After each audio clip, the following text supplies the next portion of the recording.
Euh, et voilà. Bonjour tout le monde. Je suis Jérôme Roth, le président de l'UIA. Je vous remercie d'être avec nous ce matin. Je dis ce matin parce que je suis à San Francisco où il est 7 heures du matin. J'ai mon café à côté là.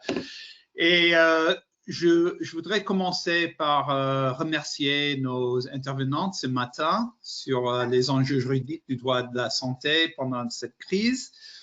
Je peux dire juste quelques mots sur l'UIA. Vous savez que je suis très fier du fait que nous sommes restés très actifs pendant cette période de COVID.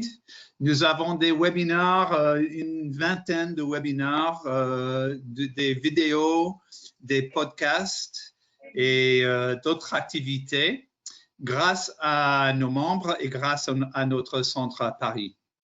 Et j'espère que vous pouvez profiter de toutes ces activités et du webinaire ce matin. Je vais passer la parole à Eliana Silva de Moraes. Muito obrigada.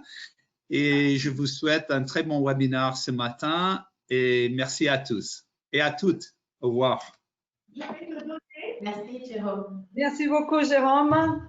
Madame, messieurs, mes chers confrères, mes chers concerts, bienvenue à ce webinaire UIA sur les enjeux juridiques des droits de la santé pendant la crise COVID-19.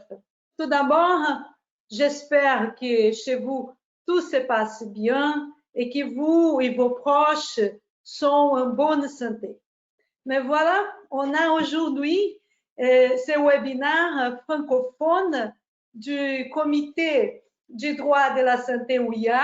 On a eu déjà un très bon webinaire lundi dernier en anglais où on a appris beaucoup de nos confrères sur la situation au Japon, aux États-Unis et en Italie. Donc, nous sommes là à ce moment pour continuer la discussion et nous sommes aujourd'hui trois pour vous adresser la parole. D'abord, je vais faire ma présentation sur les principes de précaution et ensuite la professeure maître Delphine Jarre parlera sur la crise des données et de la santé et finalement la professeure maître Nathalie Cazot nous parlera sur les enjeux juridiques de la recolocation dans les industries pharmaceutiques. Comme vous pouvez voir, c'est très précieux qu'on a aujourd'hui. On vous encourage à interagir avec nous en posant vos questions, comme vous pouvez voir à droite de votre panel de bornes. Il y a la partie questions que vous pouvez écrire et nous envoyer, car au fin de cette présentation, nous allons ouvrir pour questions et réponses. Là, je lance le chronomètre pour être bien à l'air en étant court et on essaiera de vous présenter tout ce qui est nécessaire pour réfléchir ces moments très difficiles que nous sommes en train de faire face ici et ailleurs dans toutes les parties du monde. Nous sommes nombreux aujourd'hui. Je vous remercie pour être là. Et bon, je vais parler sur un principe à la mode aujourd'hui, qui c'est le principe de précaution. Je me présente tout d'abord. Je suis avocate en droit de la santé. Je suis d'origine brésilienne et je suis avocate dans ce domaine depuis 28 ans d'activité et spécialisée en droit de la santé au Brésil et aussi bien en Amérique latine et en Europe. Et la vie, l'hasard m'a fait vivre ces moments difficiles de deux façons. La première façon, c'est que je suis venue ici en France en 2009 exactement pour soutenir ma thèse sur les outils juridiques de la gestion des risques sanitaires en parlant spécifiquement du principe de précaution qui est très utilisé quand on a une crise sanitaire et qui n'était pas seulement le seul outil que l'autorité publique a à disposition pour faire la gestion de ces risques sanitaires. Bon, hélas, comme diraient même les Français, je suis là maintenant à vivre tout que j'ai parlé ici un jour en pratique. Et c'est avec beaucoup d'affliction et de tristesse pour être loin de ma famille, pour être ici en train d'aider mes clients aussi à réfléchir, et même ma famille française, mes amis, sur qu'est-ce qui se passe à ce moment avec nos droits, notre droit privé, et pourquoi tout cela. Donc, je retourne vite pour poser la première question. Comment les droits de la santé maîtrisent les risques? Et effectivement, comment est-ce que ces droits maîtrisent ces risques que nous sommes en train de faire face aujourd'hui, qui c'est la contamination par le virus Covid? Et comment est-ce que probablement la meilleure jurisprudence irait traiter ces risques sanitaires? En fait, nous juristes, nous avons un défi de s'approprier de ces outils juridiques, des contrôles de gestion des risques sanitaires, qui la plupart du temps, il est utilisé par les experts, les techniques, médecins, pharmaciens, les autorités publiques, et pas forcément nous, juristes. Et c'est que j'ai parlé tout à l'heure avec Jérôme, quand il m'a dit, les principes de précaution ici aux États-Unis, c'est vrai, chaque fois que j'étais dans une conférence aux États-Unis, les Américains disaient, bien, il y en a avec ces obsessions, par ces principes de précaution, pas trop acceptés à l'époque là-bas. Et aujourd'hui, tellement à la mode. Tout cela parce que nous parlons de la gestion du risque. Dans ces moments qui se présentent, qui c'est la contamination par les virus COVID-19, l'autorité publique, elle a besoin d'arrêter pour faire cette gestion. Comment? Elle va identifier, évaluer et mesurer ces risques pour voir comment est-ce que l'État va agir pour protéger la population. Donc, c'est une décision appréhendable, rationnellement connaissable, calculable en termes de probabilité. Et là, l'État doit analyser et actualiser les connaissances sur les risques sanitaires, pas parce que c'est une action publique, politique, mais plutôt juridique. La loi dans les codes de la santé française, on peut voir un ordre de la loi en déterminant comment est-ce que le gouvernement doit agir pour faire cesser ce risque, qui c'est à ce moment, comme nous montrent les autorités, les croisements surtout des gens dans la vie ordinaire, dans la vie sociale, publique. Donc, les risques là, des contages, les risques d'un passer à l'autre et contaminer et avoir un préjudice, un dommage majeur à notre santé. Donc, on peut voir dans ces tableaux-là, j'ai pris bien au début de la crise, 38 cas en France à 27 février, et on a eu 2 décès, 12 patients qui sont guéris et 24 hospitalisés. Là, dans cette perspective, je connais les risques qui c'est d'avoir cette contamination et je commence à agir, je développe un plan d'action. C'est pour ça qu'on a vu le gouvernement français à établir les stades d'abord 1 avec des mesures pour empêcher l'entrée de les virus dans les territoires. Et comme il n'a pas réussi à cette action, il a été obligé d'avancer au fil à mesure que le nombre commençait à augmenter pour mettre en place des mesures pour éviter la propagation de ces virus dans les pays.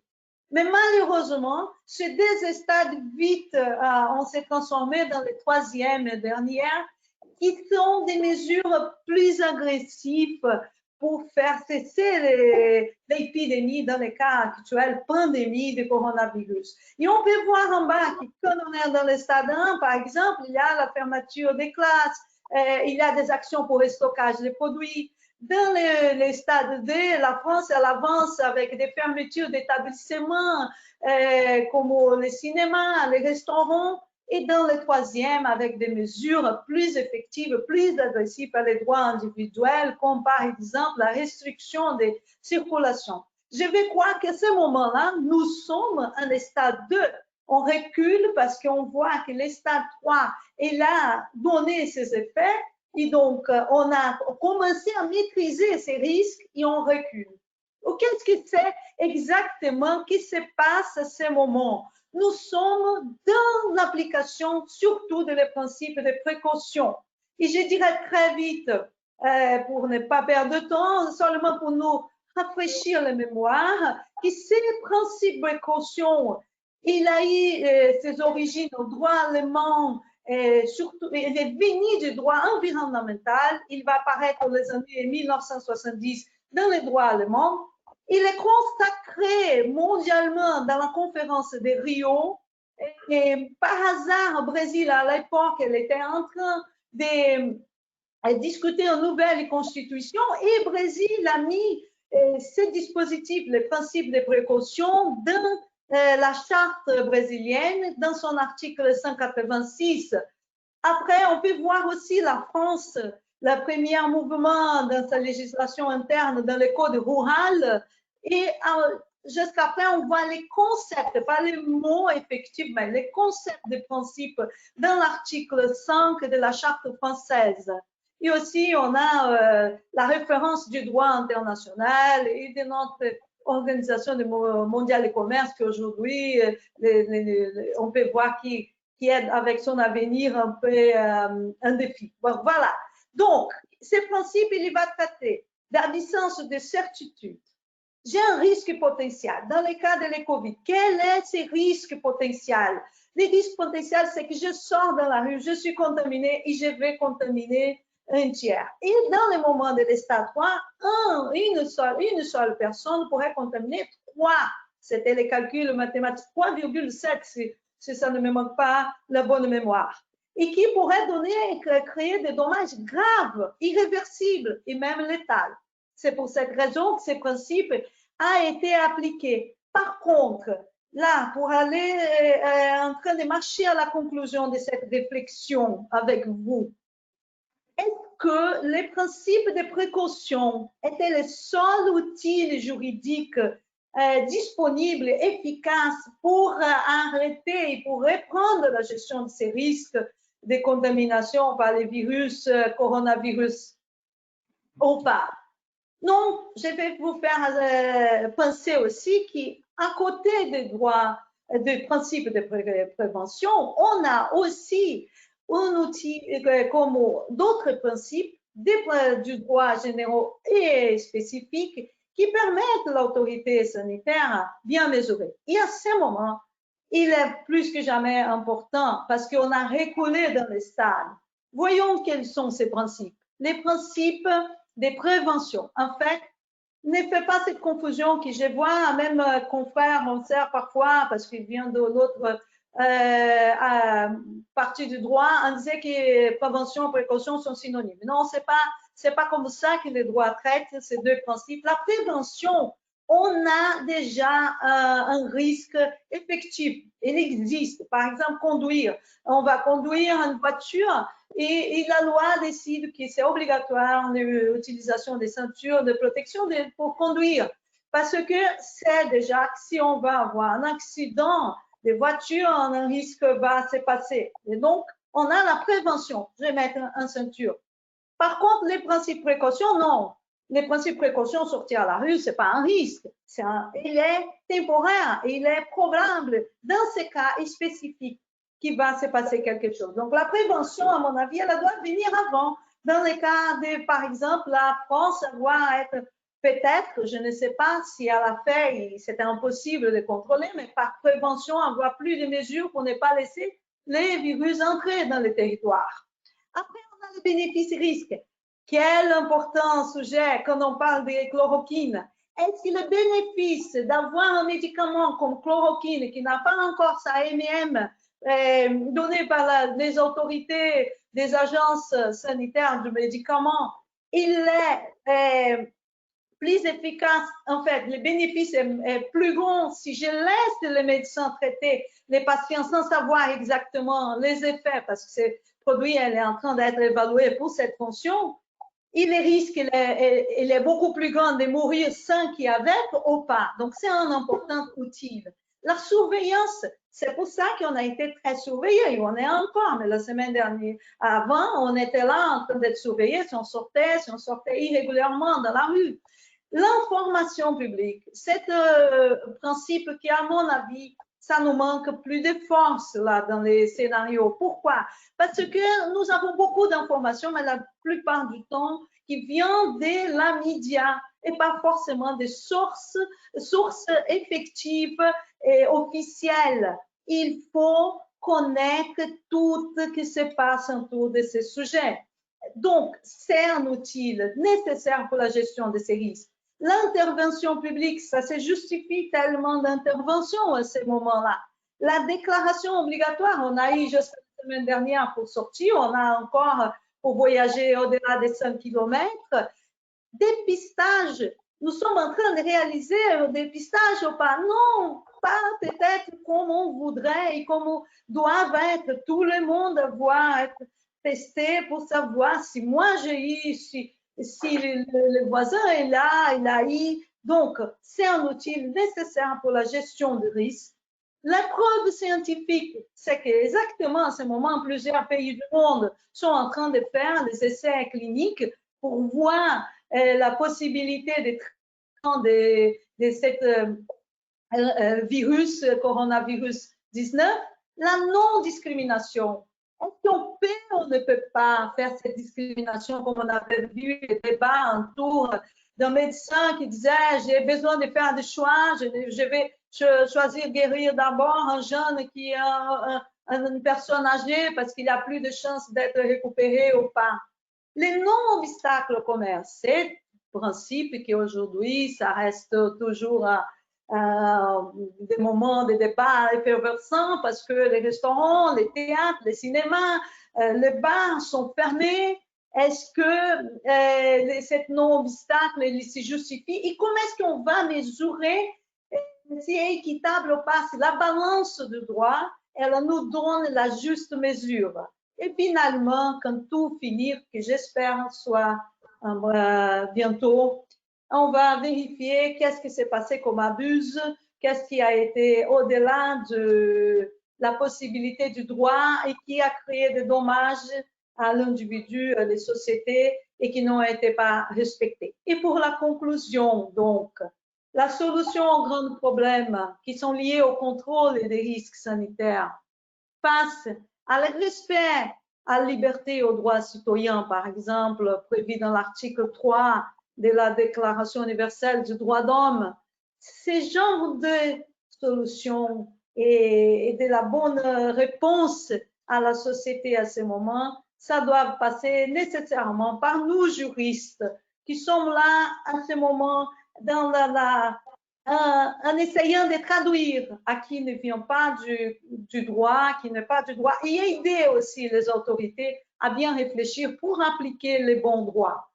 Et finalement, pour finir ma parole, je dirais, est-ce que prévenir n'est pas le meilleur médicament?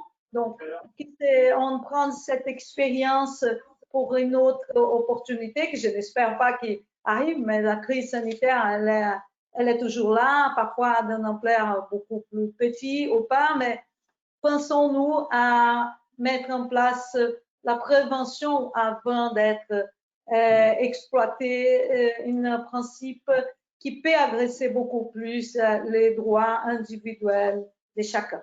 Ça, bon, ce sont ces idées que je voudrais vous partager et j'attendrai vos questions si vous avez. Je suis à votre disposition pour répondre au point de notre présentation. Mais comme le temps, il passe vite et on ne peut pas perdre les bons moments pour cette importante réflexion, je vais passer tout de suite la parole à professeur Maître Delphine Jarre, avocate associée en charge de l'équipe santé au sein du cabinet Vatière. maître directrice adjointe des séminaires à l'UIA. Delphine consacre son activité à l'accompagnement juridique de l'ensemble des acteurs et opérateurs, aussi bien du secteur public que du secteur privé, du monde de la santé, établissements et entreprises de santé, laboratoires et entreprises du médicament, professionnels de santé dans le monde de la santé. Son ouverture à l'international constituant un des fondamentaux de son activité professionnelle, elle a notamment créé et mis en place un desk Afrique dédié aux droits de la santé. Elle enseigne à la faculté du droit de l'Université Paris 2 à CES et à l'École des hautes études en santé publique. Bon, je vous souhaite une bonne continuation avec la parole de Delphine. Merci.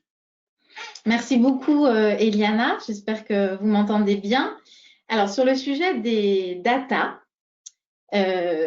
au fin d'aborder cette thématique qui fait couler beaucoup d'encre et qui fait parler beaucoup de gens dans le cadre de la crise sanitaire, j'aimerais partager avec vous une histoire. Alors, certains savent que je suis très attachée à un personnage qui est celui du Huron.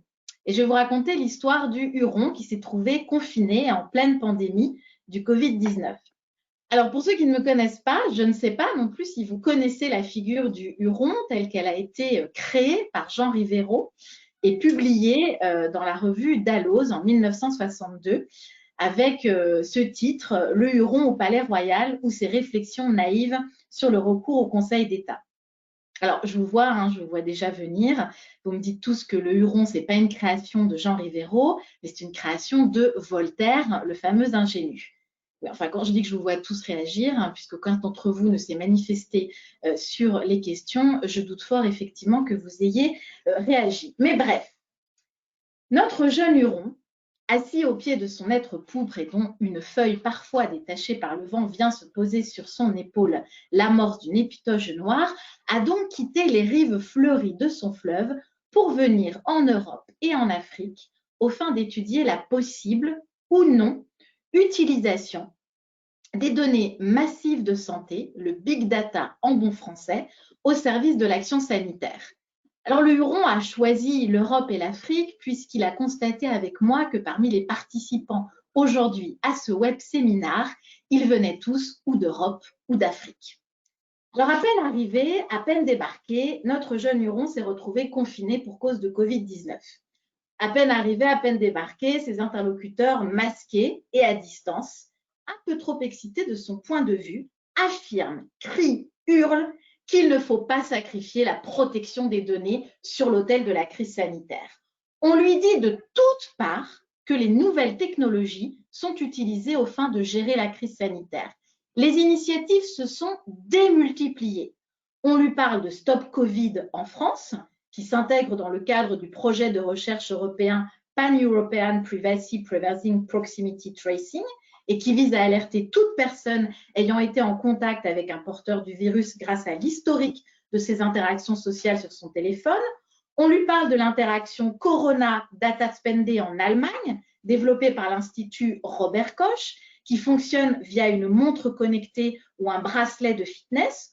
On lui explique que les utilisateurs communiquent des données telles que le sexe, l'âge, la taille, le poids, la température, le pouls, l'activité physique ou encore d'autres données vitales dans le but de reconnaître les symptômes du Covid-19. On lui parle de l'action lancée en Autriche sous l'égide de la Croix-Rouge et qui fonctionne avec la technologie Bluetooth. On lui parle encore de l'application développée en Pologne qui sert à vérifier le respect de la quarantaine stricte pour les personnes qui reviennent de l'étranger. On lui précise que celle-ci utilise la géolocalisation et la reconnaissance faciale. Il faut envoyer une photo de soi-même depuis son smartphone pour prouver qu'on est bien chez soi. On lui parle encore de l'application Instrat Global Health Solution au Nigeria, qui fournit déjà des informations sur le coronavirus auprès de 200 000 agents de santé répartis dans 10 États du pays, qui leur permet d'identifier et d'isoler des patients atteints du coronavirus. On lui parle de l'initiative Mombo en RD Congo, créée en 2017 pour créer contre le paludisme et dont tu lui dis qu'elle servirait aujourd'hui de modèle. On lui parle encore du robot Pigward développé en Tunisie par la société Enova Robotics et qui circule dans la région de Sousse au fin de diffuser des consignes de sécurité et de contrôler la validité des autorisations de sortie.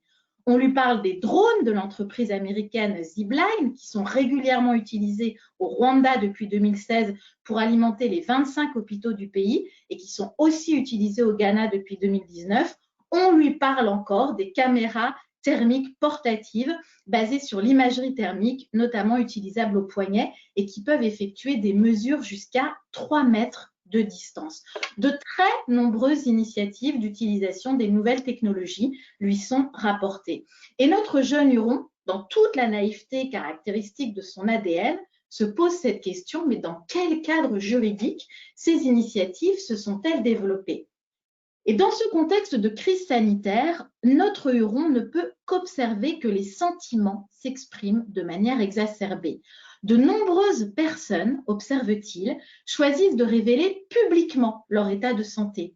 Et de telles situations semblent entraîner des élans de solidarité, d'empathie sur les réseaux sociaux. Mais attention, ses interlocuteurs lui indiquent qu'il est impératif que soit rappelé à tous les acteurs, particuliers, soignants, acteurs publics, médias, qu'il existe des textes concernant le respect et la confidentialité des données médicales et l'identité des personnes atteintes et que selon ces interlocuteurs, ces textes doivent prévaloir en situation d'épidémie et de menace pour la santé. Alors, s'agissant de l'Europe, notre jeune Huron n'entend parler que du RGPD. RGPD, RGPD, RGPD, RGPD, RGPD, le règlement général sur la protection des données qui date de 2016 et qui précise que toute donnée relative à la santé physique d'un individu et qui révèle des informations sur son état de santé constitue des données à caractère personnel. Cette réglementation lui est présentée comme une forme de contrainte avant tout, typique des esprits européens, se dit-il. Et ses interlocuteurs insistent. Toute information relative à la contamination ou non d'une personne au Covid-19 entre bien dans le champ des données concernant la santé. Et cela concerne donc un ensemble d'informations extrêmement vastes. Et ces interlocuteurs prennent pour exemple les données relatives à la géolocalisation ou aux personnes avec qui un individu aurait pu être en contact alors qu'il aurait été contaminé par le virus et que ce sont là des données concernant sa santé et dont la protection est assurée par le droit au respect de la vie privée, mais également le droit fondamental de la protection des données à caractère personnel. S'agissant du continent africain, M. Mouamoudou Lo, juriste et auteur d'un livre sur la protection des données en Afrique, lui indique que 25 pays sur 54 ont une loi sur la protection des données. Il lui précise néanmoins que dans une grande majorité des cas, ce ne sont pas les données de santé qui sont visées par ces textes, mais les données de communication électronique. Néanmoins, il lui précise qu'un groupe plus restreint de pays, le Bénin, le Burkina Faso, la Côte d'Ivoire, le Gabon, le Mali, le Maroc, le Sénégal et la Tunisie, apparaîtraient en comparaison à l'ensemble du continent plus avancé, car ayant chacun institué une autorité de contrôle, de protection des données réunie au sein de l'association francophone des autorités de protection de données personnelles. Une chose apparaît très clairement aux yeux de notre jeune Huron, que ce soit en Afrique ou en Europe, c'est la même approche qui est retenue, une approche individuelle au niveau de la personne. On a fait de la donnée de santé une donnée personnelle. On lui applique alors le droit de la protection des données personnelles. Pour ses interlocuteurs, la donnée de santé doit être protégée, surprotégée, ultra protégée au niveau de l'individu exclusivement. Et on lui parle alors du consentement nécessaire de l'individu en sa qualité de patient à l'utilisation de sa donnée. Notre jeune Huron, qui est très curieux et très volontaire, découvre qu'en mai 2014 déjà, la CNIL, c'est l'autorité de contrôle des données personnelles française, eh bien cette autorité a produit un rapport dont le titre était le suivant. Le corps, nouvel objet connecté, point d'interrogation. Le corps, nouvel objet connecté, point d'interrogation. Alors bien évidemment, notre jeune Huron se dit qu'il s'agit là d'une provocation, mais pas tant que ça. Il observe que très nombreuses sont les pratiques qui se sont développées et qui ont toutes pour point commun pour leurs adeptes de mesurer et de comparer avec d'autres variables relatives à notre mode de vie, la nutrition, l'exercice physique, le sommeil, mais aussi pourquoi pas son humeur, que de plus en plus, tout cela repose sur l'utilisation de capteurs corporels connectés, des bracelets, des podomètres, des balances, des tensiomètres, et que ces pratiques sont volontaires. Ce phénomène se développe à l'initiative des individus eux-mêmes et également parallèlement des acteurs du marché qui développent ces utilisations. Alors, dans un tel contexte, qu'est-ce qu'il en est du consentement, se dit notre jeune Huron?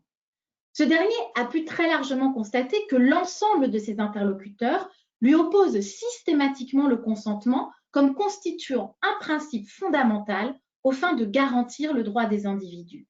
Mais dans un monde d'objets connectés, dans un monde où notre propre corps est devenu lui-même connecté, qu'advient-il du consentement? Eh bien, en réalité, dans un tel monde, l'individu délègue son consentement. Pleinement satisfait de l'utilisation de toutes ces applications, de ces objets connectés, l'individu se contente de suivre les propositions et les recommandations issues de ces nouvelles technologies. Il délègue totalement son consentement. Alors, que pouvons-nous faire? Notre jeune Huron d'affirmer que la réponse ici n'est pas tant juridique, mais bien plutôt éthique. Et il s'appuie en ce sens sur l'avis du Conseil consultatif national d'éthique français, qui date déjà de mai 2019, de plus d'1 an, et qui était relative aux données massives de santé. Le président du Conseil consultatif national indique à notre jeune Huron, qui ultra volontaire est allé le rencontrer, il insiste sur la nécessité de mettre en place une nouvelle définition du concept de consentement. Le consentement, c'est une des bases juridiques possibles du traitement des données personnelles relatives à la santé, mais ce n'est pas la seule. Même lorsque le consentement est requis, il peut prendre diverses formes. Mais face à cette conception ultra-individualiste que notre jeune Huron a constatée, eh bien, certains proposent une vision différente. En effet, les données personnelles qui sont relatives à la santé, même si elles relèvent pour chacun d'entre nous de la sphère privée la plus intime, elles deviennent aussi, par leur mise en commun, les composantes d'un réseau d'informations utiles à l'intérêt général. Et ce réseau constituerait alors un bien commun relevant d'une protection collective de la vie privée. Dans une telle approche, le consentement individuel pourrait ne plus être nécessaire s'il existe une forte probabilité que le traitement contribue à améliorer la santé de la personne et au-delà celle de la collectivité, c'est le principe de réciprocité en droit, et lorsque le risque de nuisance est faible, c'est le principe de proportionnalité. Pour notre jeune Huron, une telle approche montre que ce qui est au cœur du débat aujourd'hui sur la question des données, c'est l'évaluation du rapport entre l'individuel et le collectif, entre l'autonomie accrue de chacun et la protection que requiert l'utilisation généralisée de ces technologies recourant au traitement des données de santé. Et notre jeune Huron, tout gonflé de confiance de cette réflexion qui est la sienne, d'affirmer qu'il croit profondément en la valeur de l'innovation en santé. Il y a infiniment plus de risques éthiques associés au blocage de l'innovation qu'à sa diffusion. Refuser l'innovation, rester crispé sur des positions fermées, serait profondément non éthique. Il n'y aurait donc point de sacrifice de la protection de nos données sur l'autel de la crise sanitaire, comme ne cessent de s'écrier, de s'égosiller ses interlocuteurs, et notre jeune Huron d'affirmer que les droits applicables, aussi bien en Afrique qu'en Europe, posent des règles de protection de nos données. Il convient que les sociétés s'en emparent au service du développement des nouvelles solutions et non pas pour s'y opposer. Et notre jeune Huron ne s'arrête pas là et il affirme que oui, les datas sont nécessaires à l'action sanitaire, qu'il ne convient pas de contraindre davantage le cadre juridique pour préserver les droits des individus, mais d'apporter ce que l'on appelle un principe de garantie humaine. La solution technologique doit se développer, mais avec des niveaux de contrôle humain. Non pas à chaque étape de cette application technologique qui sera développée, mais à des points définis dans des groupes de partage entre les utilisateurs, les professionnels de santé et les acteurs publics, le cas échéant.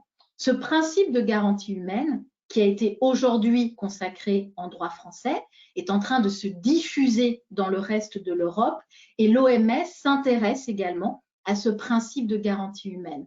L'objectif n'étant pas de bloquer l'utilisation des données au service de la santé collective, mais bien de les utiliser tout en préservant l'intérêt des individus d'un point de vue collectif et non plus d'un point de vue strictement individuel. Et notre jeune Huron de conclure, nos droits aujourd'hui le permettent, il est temps que nos cultures, aussi juridiques soient-elles, eh bien, l'autorisent et y soient prêtes.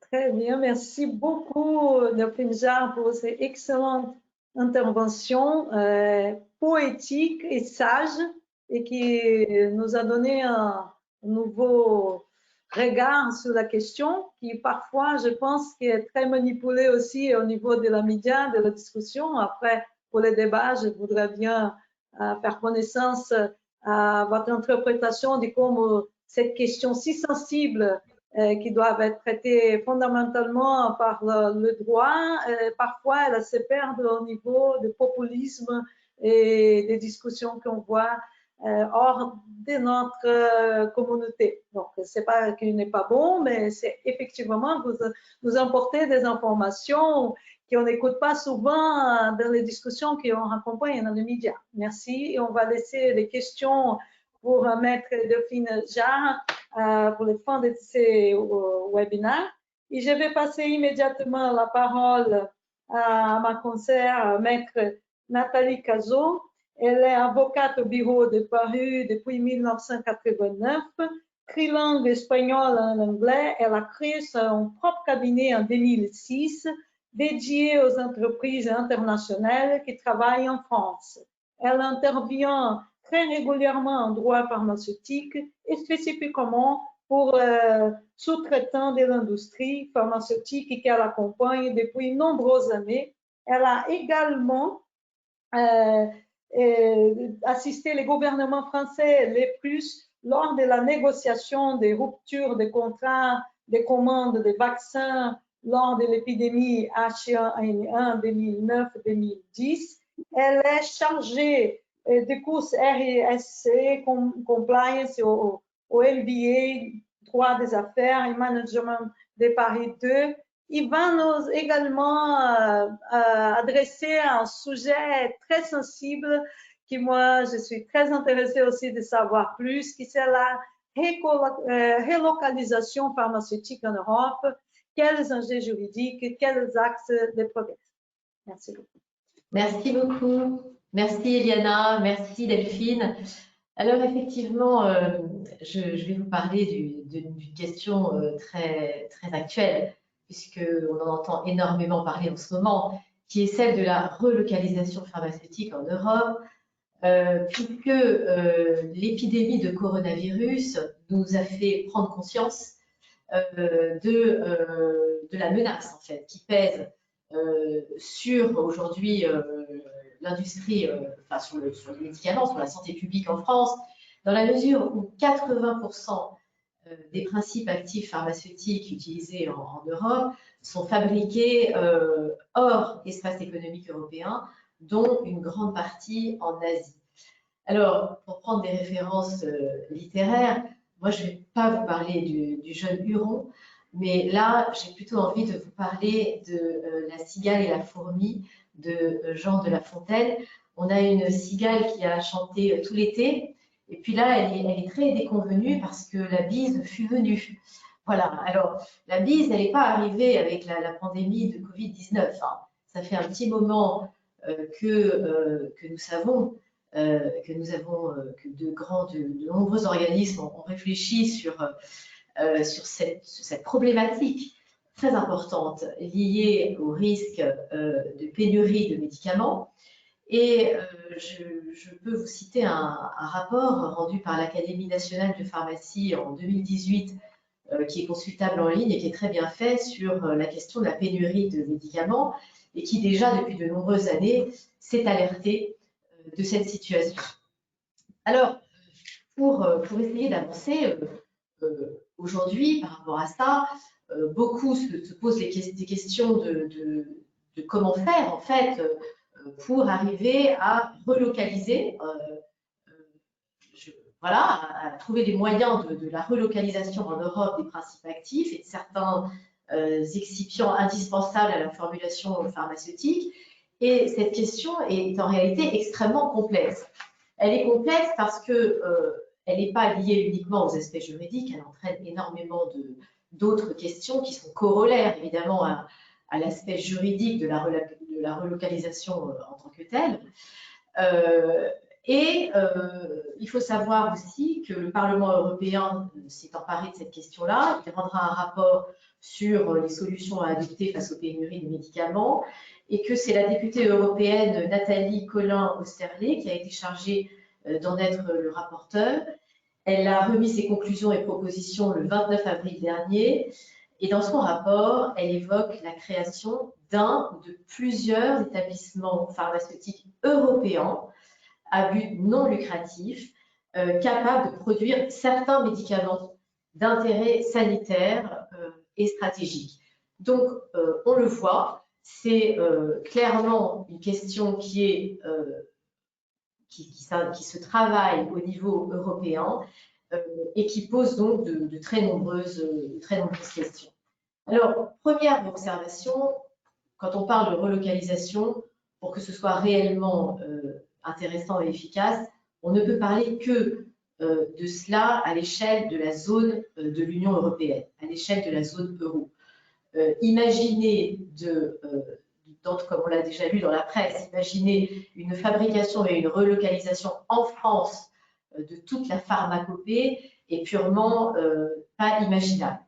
Donc, si la relocalisation s'envisage au niveau européen, au niveau de la zone euro, ça implique, au plan juridique, de travailler sur une plus grande harmonisation du statut du médicament en Europe, tant au plan réglementaire qu'au plan contractuel. Donc, c'est pour ça que quand on travaille sur cette question, on peut avoir une réflexion sur deux aspects. L'aspect de la nécessaire harmonisation réglementaire, qui est indispensable au travail d'un projet de relocalisation, et celle de la convergence vers un modèle de contrat unique au niveau européen. Donc, aujourd'hui, on est face à une crise majeure. Je crois que pour toute crise, elle suscite une nécessaire créativité, des progrès qui soient accomplis dans tous les domaines. La créativité juridique doit être au rendez-vous. Et cette créativité, en effet, elle peut s'envisager, en ce qui concerne ce sujet précis, sur deux axes. Celui de l'harmonisation et de la souplesse réglementaire, et dans un deuxième temps, celui de la coordination et de l'harmonisation juridique en droit des contrats. Alors, premier axe de réflexion, l'harmonisation et la coordination réglementaire. Il est évident que des contraintes réglementaires, en fait, participent aux ruptures et aux tensions d'approvisionnement. Plus vous avez un système réglementaire complexe, et plus vous allez vous trouver face à des contraintes et à des tensions et à des ruptures d'approvisionnement. Donc, évidemment, ces questions-là ne sont pas nouvelles. Il faut souligner que l'inflation progressive en 20 ans des contraintes réglementaires dues à la mondialisation, en fait, ajoutée à la variabilité des exigences réglementaires d'un pays à l'autre, est telle que la plupart des changements envisagés pour les médicaments sous AMM national nécessitent plusieurs années d'échanges avec les différentes administrations pour pouvoir mettre en œuvre un changement. Donc, on est face à un carcan réglementaire qui est préjudiciable, en fait, à cette fluidité nécessaire à la création et à la conception même parfois de spécialités pharmaceutiques. Alors évidemment, on va nous répondre que c'est pas vrai, il y a certains médicaments qui sont enregistrés en procédure centralisée, donc cette harmonisation dont je parle, elle existe déjà avec les procédures centralisées. Ben, pas vraiment, parce que pour les médicaments en procédure centralisée, au niveau de l'EMA, le problème reste entier. Hein. On a des modifications et des procédés qui concernent tout autant les pays hors Europe. Et puis, j'ajoute à ça, en parlant de l'inflation des normes, qu'il n'y a pas que ces aspects d'enregistrement, il y a aussi des normes et des contraintes réglementaires, comme par exemple les normes HSE, environnement, sécurité, qui sont différentes dans chaque pays et qui sont une source de difficultés et de nécessité d'adaptation constante qui peuvent à la fin se révéler effectivement un frein en matière de fluidité et de production des médicaments. Ça peut être source de tension.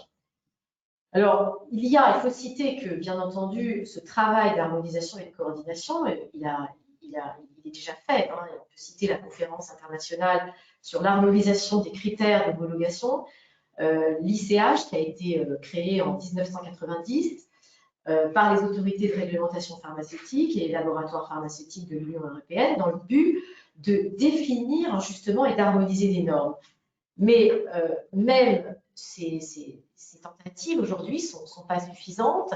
Et je cite à nouveau le rapport de l'Académie nationale de pharmacie sur la pénurie des médicaments, qui constate une véritable insuffisance de coordination entre les différentes structures, notamment dans les contrôles, qui fait qu'aujourd'hui, on a besoin d'améliorer ces contrôles, de les rendre plus souples et notamment peut-être de transformer un petit peu tous ces process en s'inspirant de certaines pratiques très pragmatiques à ce sujet de la FDA aux États-Unis, qui a admis dans certains cas des adaptations au cas par cas en cas de contrôle pour essayer de libérer justement des spécialités lorsqu'elles faisaient l'objet de contrôles de non-conformité.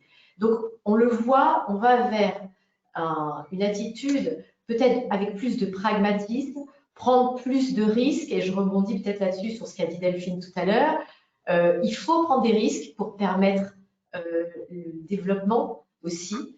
On vit dans un milieu de contraintes sanitaires énormes, mais paradoxalement, pour pouvoir en sortir, il faut être capable d'assouplir la réglementation parfois trop stricte, justement, d'ouvrir un peu les vannes, d'accepter de prendre des risques et d'harmoniser. Et tout ça, tous ces efforts doivent être, si possible, faits de manière convergente pour arriver à ce résultat qui est une baisse de tension, une baisse dans les tensions d'approvisionnement. Alors, le deuxième aspect, le deuxième axe de réflexion, il est tout aussi important, c'est celui lié à la nécessaire harmonisation des conditions commerciales des contrats de fabrication de spécialités pharmaceutiques. Parce que centraliser la production en Europe signifie donc pour celui qui l'organise le choix du pays où la relocalisation sera effective. Et je l'ai dit tout à l'heure, ça n'est efficace et imaginable en termes de relocalisation que si on parle de l'Europe, que si on travaille au niveau de l'Europe. Encore une fois, relocaliser que sur un pays, c'est inimaginable. Pour que ce soit véritablement et que ça ait du sens, la relocalisation doit être faite de manière uniforme européenne. Donc, ça veut dire qu'il faut permettre une harmonisation des règles commerciales liées aux contrats de fabrication et de production des spécialités pharmaceutiques afin de faciliter le choix tout simplement du pays, le choix de la réglementation applicable au pays. Et là, je parle de pratique professionnelle. Ce qu'il faudrait arriver, c'est à éviter, ce que nous, on fait tous en tant que praticiens dans les négociations de manufacturing agreements, c'est de faire du forum shopping. C'est de se demander à chaque fois à quel droit on va soumettre ce contrat de fabrication, comment est-ce qu'on va s'y prendre, etc. Tout ça, c'est un travail que les avocats aiment beaucoup faire, peut-être, mais qui, honnêtement, ne facilite certainement pas la vie des affaires et est un frein à la fluidité. Et pour cela, l'idée serait, alors voilà, dans une situation de crise, je l'ai dit tout à l'heure, il faut être créatif, il faut proposer des solutions. Et justement, une idée serait d'envisager, pour les contrats qui concernent la fabrication de spécialités pharmaceutiques, de travailler à l'élaboration d'une convention sœur de la Convention de vente internationale de marchandises, dite Convention de Vienne, spécialement adaptée aux exigences du droit pharmaceutique. Alors, je ne vais pas vous faire aujourd'hui un cours sur la Convention de Vienne. D'ailleurs, il y a des ultra spécialistes de la question à l'UIA. Il y a même un comité auquel j'appartiens d'ailleurs sur la Convention de Vienne. Donc, s'ils sont dans l'assistante, je leur dis bonjour. Mais je pense qu'il faudrait qu'on travaille avec eux parce que, effectivement, la Convention de Vienne du 11 avril 80, elle régit à la fois le contrat de vente et les droits et obligations que ce qu'un tel contrat fait naître entre le vendeur et l'acheteur. Et cette convention, elle est en vigueur dans 80 pays qui l'ont ratifiée aujourd'hui, dont la France. Et elle est un merveilleux exemple d'harmonisation du droit de la vente, en fait, aujourd'hui. Et on pourrait très bien imaginer une technique tout à fait similaire, c'est-à-dire une adaptation d'une telle convention aux exigences spécifiques du droit pharmaceutique, notamment en matière de conformité, de contrôle de produits, de libération, de clauses d'audit, enfin toutes les clauses que nous on connaît très bien dans le contrat pharma, mais on pourrait imaginer parfaitement une convention comme la Convention de Vienne que les parties pourraient librement appliquer et qui permettrait d'aider à cette harmonisation qui nous semble tout à fait indispensable quand on travaille à l'échelle d'un plan de relocalisation européen. Voilà ce que j'avais à dire sur cette question. Je suis à votre entière disposition pour vous écouter si vous avez des questions à poser. Merci, Maître Cazot. Effectivement, il faut prendre des risques, comme vous avez bien souligné, et aussi Maître Jean, Delphine, parce que on voit que ça me vient à la mémoire, en fait, quelques lignes que j'ai reçues de notre confrère des États-Unis, Josh, membre du comité du droit de la santé. Je lui ai envoyé quelques mots sur Molière. Il m'a répondu à sa part avec un prestigieux écrivain américain. Combien nous échouons à faire des choses à cause de la peur. Donc, on ne peut pas simplement, comme j'ai bien appris de votre présentation et de Delphine, de travailler cet univers de la folie, de l'imaginaire, il n'allait pas sur les concrets, qu'on en a les règles du droit, déjà quelques bien établies pour nous faire avancer dans ces nouveaux moments de la vie humaine touchés par la crise du coronavirus. Donc, je vous encourage, si vous avez des questions, de nous adresser tout de suite pour qu'on puisse éclaircir plus sur le sujet. Et en même temps, je m'adresse directement pendant que je reçois les messages. Je vois qu'on a des questions qui arrivent. Je vais ouvrir la question à Maître Nathalie Cazot sur la question qui nous pose Robert Hurst sur la protection des brevets. C'est très important pour l'industrie pharmaceutique. Pour cette raison, les propriétaires des brevets se méfient des produits génériques. Quel encouragement est-ce qu'on peut donner aux propriétaires de brevets? Peut-être plus de protection internationale? Probablement plus. Alors, c'est une question, merci beaucoup déjà pour cette question qui effectivement est très importante. Mais je pense que plus largement, en effet, elle évoque les produits génériques. Alors, oui, bien sûr, on peut donner plus de protection aux propriétaires de brevets. Mais attention, parce que cette question-là, elle est en lien direct avec la valorisation des spécialités. Et c'est vrai, alors j'en ai pas parlé dans cette présentation, parce que j'ai fait un résumé et que la question de la relocalisation, elle est extrêmement vaste, que derrière les questions de brevet, il y a les questions de prix, il y a les questions de valorisation, en fait. Et la relocalisation, et plus généralement tout ce qui concerne d'ailleurs la R&D derrière les formulations de spécialités pharmaceutiques, je veux dire, il y a forcément un lien avec le prix du médicament. on va devoir retravailler le modèle économique. C'est inévitable si on parle de relocalisation. Donc oui, je suis tout à fait d'accord avec cette question.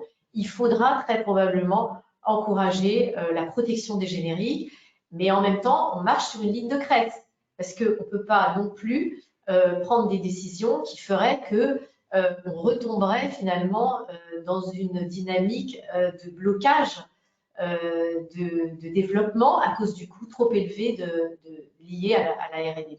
C'est une question qui en réalité est extrêmement complexe. Merci beaucoup.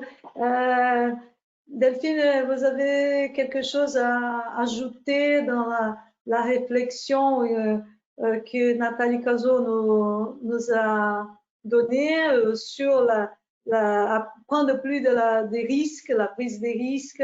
Et comment est-ce que, en ajoutant à cette question, à qui s'adresser dans les cas de données tomber dans la mauvaise main des hackers, toutes ces idées que la média travaille notre imaginaire, si on avance tel comme le héros a bien réfléchi, compris dans les mots que vous avez nous partagés. Alors, en fait, au-delà de la notion de prise de risque, moi, ce que je voulais mettre en évidence, et c'est en ça que se sont prononcées aussi bien nos organisations nationales que l'OMS, qui a considéré qu'aujourd'hui, il est plus contraire à l'éthique de s'opposer à l'innovation technologique qu'au contraire de la soutenir. Donc, en fait, on a toute une partie, et tu as entièrement raison, Eliana, bien sûr des médias, et puis une partie de la doctrine qui les soutient, de dire, voilà, le développement des nouvelles technologies, avec ce fantasme du transhumanisme, hein, c'est une atteinte à l'être humain dans son intimité, et donc sur la question des données, voilà, on touche à sa donnée personnelle, donc on ne peut rien faire. Et c'est pour ça qu'en fait, un certain nombre d'organisations, aussi bien au plan national qu'international, ont affirmé, attention, ce qui est éthique, c'est de soutenir le développement des nouvelles technologies. Le contraire est contraire à l'éthique. Donc ça, c'est le premier point par rapport à la prise de risque. Après, comment se protéger? Moi, c'est ce que j'indiquais en fait. C'est-à-dire que la problématique de l'utilisation des nouvelles technologies, notamment dans le traitement des données massives de santé, c'est que lorsqu'on va faire intervenir des algorithmes et donc de l'intelligence artificielle, notamment sur les intelligences artificielles apprenantes, il peut y avoir un développement très important de l'IA qui, à un moment donné, ne pourrait plus être contrôlé par le créateur de l'IA. C'est d'ailleurs la notion de risque de développement en droit qui permet d'emporter des conséquences en matière du régime de responsabilité applicable. Mais justement, ce qui est aujourd'hui prôné, c'est de dire que cet accompagnement des nouvelles technologies, on doit l'accompagner de ce principe de garantie humaine. C'est pour ça que je disais à la fin de mon intervention que ce qu'il faut soutenir aujourd'hui, c'est pas de dire stop, les technologies c'est dangereux, ça va faire du mal à l'humain. Non, les nouvelles technologies ne sont qu'un outil à la disposition de l'humain. Et c'est donc bien à l'humain de mettre en place ces étapes de contrôle. Et c'est bien l'humain qui, lui, pourra rétablir l'éthique. Alors, je ne sais pas si vous l'avez lu, c'est un roman dont on parle un peu plus aujourd'hui, mais David Gruson, qui est une personne qui travaille beaucoup sur l'intelligence artificielle, a publié il y a 1 an un ouvrage qui s'appelle Sarah et qui est en fait l'histoire de l'utilisation d'une intelligence artificielle dans une fiction liée au développement d'une pandémie en France. Donc, on parle beaucoup de lui aujourd'hui en France. Pourquoi? Parce que son livre, on a l'impression que c'est ce qu'on est en train de vivre aujourd'hui. Donc, c'est assez incroyable.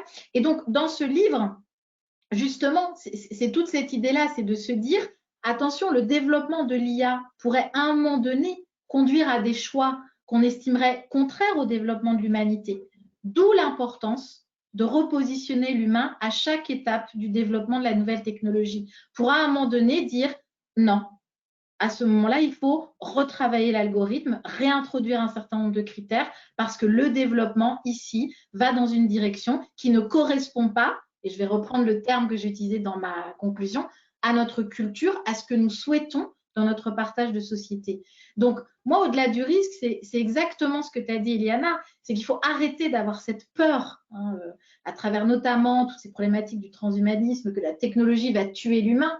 Non, la technologie, c'est l'humain qui la développe et c'est ce qui lui a permis de se développer. Et en matière médicale, eh bien oui, on ne pratique plus la médecine en 2020 comme on l'a pratiquée en 1850. Et je ne suis pas sûre que beaucoup de patients apprécieraient la pratique médicale de 1850 aujourd'hui et se voir privés d'outils qui sont au service de leur santé. Donc voilà, à mon sens, les réponses qu'on peut apporter et qui, encore une fois, ne sont pas juridiques. On n'a pas besoin de plus de droits pour se protéger. Exactement, qu'on a déjà sur place peut nous aider suffisamment pour travailler et vivre cette nouveauté et ce défi d'urgence qui s'impose par la crise du coronavirus. Je suis tout à fait, je partage tout à fait vos idées. Il y a beaucoup de choses du droit qui sont là, qui peuvent nous aider à réfléchir, à mesurer. En même temps, comme on voit les principes de précaution à utiliser à l'excès, il y a tous les autres outils, principes du droit qui nous permettent bien équilibrer cette relation, non pas donner trop d'un côté ou rien de l'autre, et en plus baser nos idées aussi sur des éléments scientifiques, dans la réalité, pas dans l'imaginaire, comme s'écrit à ce moment que tout peut arriver ou rien. Donc, pour aller à la conclusion de notre webinaire, on a encore des autres questions qui sont posées par Robert Heuss, encore une fois. Si vous avez les participants, tous les participants sont bienvenus à nous adresser la parole, prendre cette opportunité parce que c'est un moment très important où nous avons des grands parlants là aujourd'hui pour vous aider à réfléchir. Mais je vais prendre tout de suite la question encore une fois, j'imagine que c'est pour Nathalie Cazot qui est adressée. Est-ce que vous regrettez l'abandonnement de l'Unified Patent Court pour les brevets européens? Je vais voir la suite si ça... exactement, il a fait la Unified Patent Court. Si vous regrettez... Non, je crois que c'est pas, je le dirais pas comme ça. J'ai déjà répondu par écrit. Je pense pas qu'on puisse dire qu'on regrette, mais je comprends bien le sens de la question. Mais je crois que il faut peut-être essayer de réfléchir sur un nouveau modèle. Alors c'est difficile hein, de bâtir un nouveau modèle sans avoir je veux dire, sans tout détruire ce qu'il y a autour, évidemment, parce qu'on parle d'un certain contexte juridique, c'est très complexe. Mais je crois que l'idée, c'est quand même de bâtir un nouveau modèle qui soit en cohérence à partir d'un modèle cohérent européen, en fait. C'est ça l'idée. Ça ne veut pas dire qu'il faut abandonner tout ce qui a été fait avant, mais il faut se placer sur un autre point de vue aujourd'hui, avec d'autres objectifs. Alors je vois, oui, vous dites peut-être un brevet international, y compris l'Amérique latine. Pourquoi pas? Mais non, mais pourquoi pas? Je crois que il faut d'abord regarder, se focaliser sur les objectifs en fait. Quels sont les objectifs aujourd'hui? Les objectifs, c'est pas moi qui le dis, hein, c'est tous les gens qui travaillent sur cette question de relocalisation, de pénurie, de risques avérés dont on a pris conscience aujourd'hui. Les objectifs, c'est arriver à se dire que l'industrie pharmaceutique est une industrie stratégique, en fait. Donc, on change de prisme, en réalité. On passe d'un prisme totalement économique à un prisme un peu différent, qui est celui d'une industrie qui devient stratégique pour les États et stratégique au niveau européen. Quand on voit les conséquences qu'un défaut de traitement peut avoir sur nos économies, sur nos vies, on se dit qu'effectivement, c'est assez incroyable qu'on n'en ait pas pris conscience avant. Donc, je crois que la technique, enfin, la manière de réfléchir, c'est pas de se dire est-ce qu'on regrette ce qui a été fait avant, c'est de se dire comment est-ce que je fais pour répondre maintenant à cet objectif qui est d'harmoniser au niveau européen, qui est de permettre une relocalisation au niveau européen. C'est très complexe, c'est très coûteux aussi, je pense. Il y a beaucoup d'aspects économiques à ça. Et je pense qu'il faut que beaucoup de gens réfléchissent, et notamment les avocats, les juristes, c'est très important.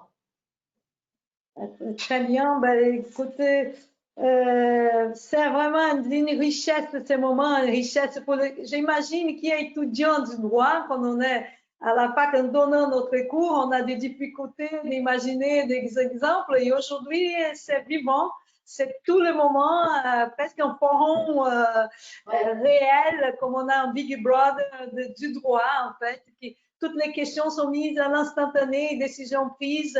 De ma part, pour faire la conclusion, je vais écouter ensuite mes concerts, ces idées finales, mais mon dernier mot, c'est il faut qu'on ait ce juste équilibre. La balance du droit ne peut pas être oubliée simplement un symbole qui représente la justice, comme a désiré nos ancêtres. Il faut bien mesurer ces droits, parce que la raison, puisque je suis venue ici pour soutenir la thèse sur les outils juridiques de contrôle du risque sanitaire, en considérant les autres à côté du principe de précaution, c'est qu'on ne peut pas tout arrêter d'un moment à l'autre. Il faut que la vie continue. Il faut qu'on sache exactement mesurer. Parfois, je vois des excès dans le principe de précaution qui est mis en place avec une agressivité et tout arrête à côté parce que je doute. Effectivement, il n'y a pas de risque zéro. Au niveau des droits de la santé, c'est hors de question de parler risque zéro. Il faut qu'on aille cette juste mesure et notre réflexion là-dedans est très importante. Donc, c'est pour ça que je suis très contente de participer de ces webinaires organisés par notre comité du droit de la santé à OUIA. Je vous invite de rester plus en contact, envoyer vos questions si vous avez encore. Et je passe immédiatement la parole à Delphine Jaffar, qui c'est un privilège vous écouter toujours. J'ai eu une bonne expérience aux États-Unis avec votre présentation sur les données, un sujet très actuel et qui nous force à réfléchir sur beaucoup de choses. Je prends note toujours et je tiens même à votre carte comme mon avocate peut-être que je peux avoir besoin parce que moi-même, je me soumis déjà à cette nouvelle réalité. On est en train d'avoir un rendez-vous médical par Doctolib, par Internet, et je fais confiance. Je fais confiance que tout va marcher bien. Donc, Delphine, s'il vous plaît, vos dernières considérations sur notre sujet d'aujourd'hui. Non, je n'ai pas d'autres considérations, Eliana, que ce que j'ai apporté. Juste rebondir encore une fois sur ce que tu disais et ce que j'ai dit au tout début de mon propos. Effectivement, le sujet de la data fait couler beaucoup d'encre, fait naître beaucoup de débats dans notre presse généraliste. Voilà, chacun y va de son opinion. Ce que je trouve un peu dommage, c'est que les blocages, en tous les cas sur le territoire français, cette appréhension du développement de l'application Stop Covid-19 a quand même conduit à l'adoption d'une nouvelle disposition dans la loi qui a été publiée le 12 mai dernier qui prolonge l'état d'urgence sanitaire en droit français et qui conduit à la mise en place d'un système de remontée d'informations pour le suivi de la contamination qui peut quand même poser un certain nombre de questions, pour le coup, en matière de respect du secret médical. Donc, moi, ce que je trouve quand même intéressant dans notre débat franco-français, c'est que l'appréhension au développement de nouvelles technologies nous conduit parfois à mettre en place des dispositifs qui sont plus attentatoires à certains principes que ce qu'aurait produit la nouvelle technologie. Alors, on verra en juin si Stop Covid-19 est développé ou non sur le territoire, hein, encore une fois. Mais voilà, et je te rejoins, Eliana, je trouve dommage, mais ça c'est d'une manière générale en ce qui me concerne, l'attitude des médias sur un certain nombre de sujets qui est particulièrement contre-productive. Ania, merci beaucoup. Je profite aussi pour demander à Maître Nathalie Cazot ces derniers mots sur le sujet. Je pense à tous ces genres de choses appliquées dans la réalité d'où je viens au Brésil, où nous sommes dans un conflit où l'état du droit, et on dirait dire pourrait dire qu'il a pris le coronavirus. Effectivement, il est dans les urgences et on espère de bien récupérer. Donc, brevet, relocalisation, toutes ces questions que vous avez adressées à nous aujourd'hui sont très, très pointues à ce moment dans le monde et spécialement en Amérique latine où les questions de valoriser les droits, la force du droit est toujours mettre en question malheureusement. Oui, je crois que merci beaucoup Eliana et Delphine pour ces éclairages très intéressants. Je crois que de mon côté, j'ai envie de conclure par une note très optimiste en fait. On entend beaucoup de choses négatives. Moi, j'ai envie de vous dire non. Il y a une crise, c'est difficile, mais je suis certaine que ça va nous donner une occasion de développer une créativité dans certains domaines et donc de progresser. En fait, on est obligé de progresser et on est obligé de progresser au niveau européen. Et ça, moi, je trouve que c'est très positif. Voilà, c'est comme ça que j'ai envie de conclure. Très bien, merci beaucoup. Je vais donc faire la clôture de ce webinaire en disant que ça ne doit pas être différemment. Soyez prudents parce que notre vie, elle est chère, notre vie de nos parents, de nos amis, de notre famille, et est à nous aussi de contribuer pour la réussite de tous ces efforts mis en place pour protéger la population. Donc, je redonne la direction et contrôle de ce webinaire pour la clôture à Ouya. Merci beaucoup et bonne fin de journée. Merci. Au revoir. Merci Nathalie. Merci à toutes, à bientôt. Merci à tous. Au revoir. Merci beaucoup.